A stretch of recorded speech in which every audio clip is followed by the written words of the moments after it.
último café y vamos a hablar un poco de lo que es o lo que era o lo que era. se dijo, bueno, de estas Sí, situaciones. ¿qué pasó? Pero cuando el río comienza a sonar es porque algo trae, ¿no? Claro, porque en las últimas horas se conoció, o por lo menos es como vos decís, se escuchó en algunos medios de comunicación que el gobierno, para reforzar el presupuesto 2020, volvería a cobrar un IVA para la leche, ¿no? Entonces, bueno, eso generó mucha controversia, porque como vos hacías la pregunta al comienzo del programa, bueno, ¿de dónde iba a venir ese pago del IVA extra, ¿no? ¿Quién se iba a tener que hacer cargo? Bueno, en las últimas horas, ahora esta mañana, contra estas versiones periodísticas, desde la jefatura de gabinete, negaron este afán recaudatorio y dijeron que no, el gobierno no está pensando en ese IVA para la leche, que no buscaba justamente, se hablaba de un 10,5 para todas las leches. El gobierno dice que no. Pero vamos a ver qué es lo que está ocurriendo realmente. Bueno, y para eso estamos en contacto con Elida Thieri, periodista especializada en lechería, y David Miazo, economista de FADA. ¿Cómo les va? Muy buenos días. Muchas gracias por recibir esta invitación de Telediario Federal. Muy buenos días, un gusto estar con ustedes. Bueno, por favor, es un placer. Bueno, antes que nada, ¿soporta el sector, Elida, una recarga hacia el IVA? Bueno, yo creo que el sector lechero básicamente no puede ya más con impuestos, teniendo en cuenta que el productor hace más de 4 meses que tiene frenado el precio. Lo que me parece que está mal explicado por parte del gobierno es cómo se va a aplicar esto. Hay que tener en cuenta que la confusión parte de aquel IVA que le había descontado el gobierno de Mauricio Macri a los productos de la canasta básica, que bien lo sabrá explicar David, pero a partir del 1 de enero el IVA volvió a esos alimentos y se paga. La diferencia que hubo con la leche es un intento de un proyecto de ley para sacarle el IVA a la leche y llevarla a cero, que nunca se concretó, y después esta disposición que la toma el gobierno nacional en el mes de abril, a fin del mes de abril, de devolverle el IVA a los puntos de venta de la leche, comercios de todos los tamaños, desde hipermercados hasta almacenes de barrio, que ahora, la semana pasada, se empezó por lo menos a tramitar lo que sería un posible pago de esa devolución del IVA, pero lo cierto es que había vuelto ya al 21% a partir del 1 de enero la leche.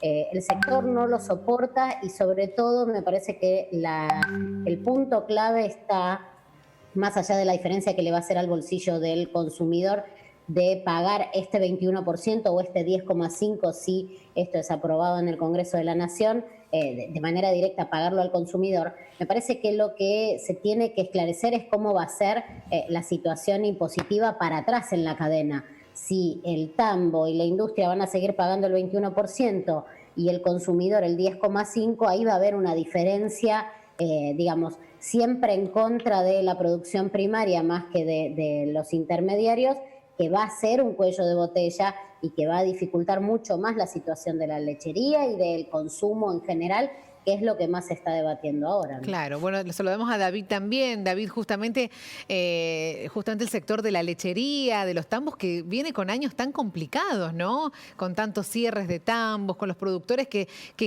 lo hemos charlado con vos en más de una oportunidad, esa diferencia de precio desde el productor hasta la góndola. Imagínate si también ahora se le sumaría este tema del IVA, era una preocupación grande.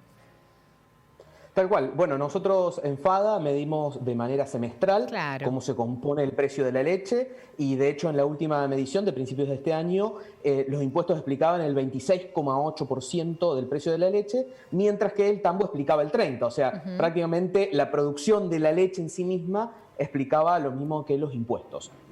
Por ejemplo, el año pasado, cuando la medimos en agosto, cuando estaba vigente, en agosto-septiembre, cuando estaba vigente esta reducción que comentaba Elida, los impuestos participaban en el 13,4% cuando se había bajado el IVA al 0%. Y déjame agregarte algo para que la gente entienda por qué se armó este revuelo. Bien.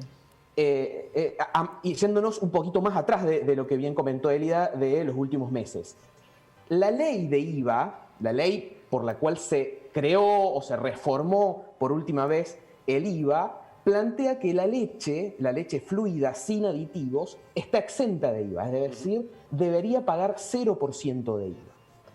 ¿Qué pasa? Esa ley hacía referencia, por ejemplo, a la leche entera pasteurizada, por darte un ejemplo, que la leche entera pasteurizada se dejó de utilizar por cuestiones tecnológicas. Ahora utilizamos la ultra pasteurizada, que tiene mejor calidad en términos sanitarios, en ese tipo de cosas. Entonces, por esa evolución tecnológica, la leche dejó de estar exenta, la leche que tomamos todos los días, y paga el 21%.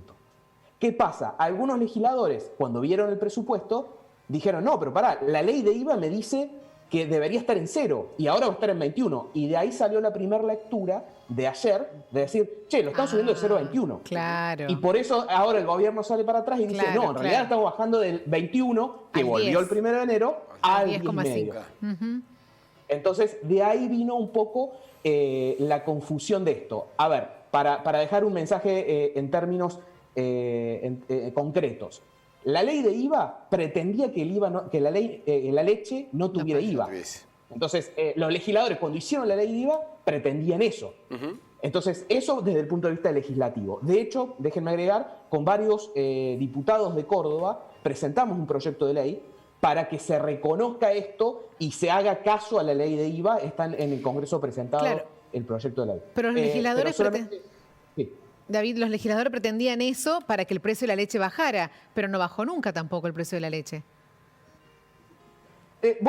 Tuvo alguna estabilidad en la segunda parte de la mitad del año pasado, en la última parte del año pasado, cuando se redujo al 0%, tuvo algún efecto en los precios. Sí. Está bien que veníamos en un proceso inflacionario muy acelerado, y en esos meses el precio de la leche se quedó atrás. También es importante lo que decía Elida, que acá estamos hablando del IVA al comercio, a la etapa final, mientras que el resto de toda la cadena sigue pagando. Entonces, el impacto no necesariamente es de un 100%, es decir, si desaparece el IVA, no necesariamente tiene que bajar un 21% los precios.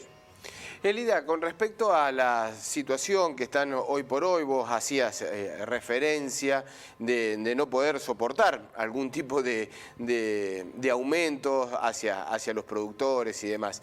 Pero la situación de la lechería desde hace un tiempo era muy complicada. Después mejoró, porque hubo un repunte del sector. Post pandemia, ¿qué uno lo que puede proyectarse? Bueno, es muy difícil, ¿no? Porque esa mejora que hubo hace 1 o 2 años atrás venía a recuperar muchísimos años de pérdida, entonces tampoco lo pudo compensar del todo. Lo que viene post pandemia es un año muy bueno en la producción lechera en la Argentina. Si bien el precio está frenado y los productores le están dando menos bombones a las vacas para comer, como decía un industrial hace mucho tiempo, lo que sucede es que ya hoy en día, al cerrarse el primer semestre, se está arriba del 9% en la producción en la comparación con el año pasado, que viene una primavera con muchísima leche. Esto va a seguir deprimiendo o frenando el precio como se viene dando. El consumo está retraído y el consumo está volcado a las leches fluidas que se pueden conservar, o sea, las leches que están en Tetrabric, los quesos cremosos, y no pasa mucho de ahí. Ha repuntado muy poquito el dulce de leche y la manteca, pero el resto de los lácteos están con números negativos en el consumo. El consumo está siendo económico, se sostiene, pero es lo más económico posible. Por lo tanto, cuando venga la primavera, haya más leche, un consumo frenado, una situación económica, digamos, general muy conflictiva, claro, la lechería no va a estar en una buena situación. En el medio también se está ahora debatiendo el tema de la paritaria con Atilra. Digo, las industrias están también cargando sus números.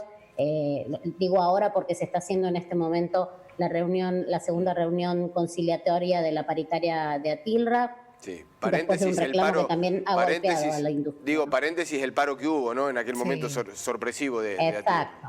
4 días de medidas de fuerza, que fueron un paro a la mitad, más casi un día entero de paro, y la semana anterior, incluso cuando se estaba haciendo la reunión del miércoles pasado con el Ministerio de Trabajo, había asambleas en las empresas. Entonces, el contexto no es bueno. Si bien la producción estaría indicando que la Argentina podría reposicionarse un poco, igualmente está en los mismos parámetros de producción que hace 20 años. Argentina no ha sabido ni crecer en producción, ni crecer en condiciones para para la producción, para los tambos, para las industrias, tecnologizarlas como corresponde, ni tampoco generar mercados en el extranjero, ¿no? Poder generar un mercado de comercio exterior que la haga fuerte y que la consolide, más allá de lo que pasa ahora con pandemia. Claro. Nuestros competidores, que ya nos han superado ampliamente, tienen hoy otras condiciones, más ayudas del Estado, renovación de convenios con sus compradores. Digo, el contexto es otro y siempre Argentina está por demás debilitada.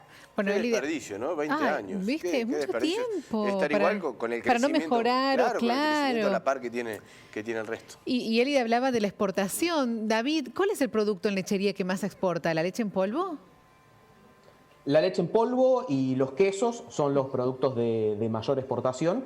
Y creo que en este contexto de pandemia, donde justamente el mercado interno está muy complicado por el proceso de crisis que tenemos, por la pérdida de empleo, la pérdida de poder adquisitivo en el bolsillo de la gente, esto impacta en un consumo interno muy retraído, donde la exportación termina siendo en realidad la única salida a toda esta producción. También pasa, por ejemplo, en las carnes y en varias economías regionales se da exactamente el mismo proceso, y por eso es tan importante apuntar a desarrollar mercados y a tener buena competitividad para que por lo menos sirva de una vía de escape, que esta situación mala del mercado interno no se convierta en una crisis también para el sector lácteo, sino que el sector lácteo pueda tener una vía de escape vía estos dos productos de exportación que son importantes para Argentina y en general son los productos que se exportan en el mundo. No es común que se exporte, por ejemplo, leche fluida o algunos otros productos refrigerados, no es muy común que se exporte. Para dejar planteado simplemente, David, el IVA es un impuesto que a los alimentos le genera una distorsión importante. Digo, dejar planteado un tema que lo podemos seguir tocando hacia más adelante. A ver, el IVA. Si vos tenés un litro de leche que vale 50 pesos y paga 21 de IVA, el IVA le agrega 10 pesos para redondeártelo. Sí. O sea, la gente en vez de pagar 50 paga 60. Sí. ¿Y qué pasa? Lo que siempre se discute es el IVA en general, pero en particular a los alimentos y en particular a los alimentos básicos. Leche, pan, carne, porque son los productos de mayor consumo y que mayor proporción se llevan del ingreso de los sectores de menores recursos. Exacto. Entonces es un impuesto totalmente regresivo, porque si yo gano 100 y gasto 20 en alimentos, bueno, solamente me impacta en mi 20% de mi ingreso. Pero si alguien gana 40 y gasta 20 en alimentos, impacta en el 50% de su presupuesto. Exactamente. Entonces es un impuesto muy regresivo, sobre todo para quienes menos tienen. Lo tratamos en el próximo Último Café, ¿te parece? En una próxima Es interesante seguir hablando. Elida, David, un placer. Muchas gracias. Igualmente, muchas gracias. Chao, hasta luego. Abrazo a los dos.